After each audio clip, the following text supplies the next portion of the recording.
Heto na naman, pinagsasabong na naman kami ng amo ko. Ito si Bestie po, lagi akong kinakawawa. Animal tong Bestie ko. Kakat ng kakat sa akin. Walang nga. Sige, kakat pa. Kaya mo, kinagat pa ako. Kinakawawa talaga. Oh. Sige yun. Hindi na nga ako lumalaban. Kagat pa rin siya. Ayan, Bestie kong Pampu. Napakabait. Oh, yan guys. Pwede na kayong tumaya. Tumalpak na kayo. Mag-cash in na kayo. At tumalpak na. Ayan o. Ano, si Bambi o si Pampu?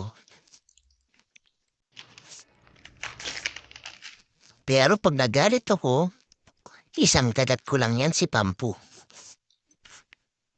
Kaya tumalpak na kayo. Sa akin kayo tumaya. Ayan, gusto na nga niyang lumabas sa puluhan eh. O siya nang mag-backout. Yan, sige. Lumabas ka para ako na yung panalo.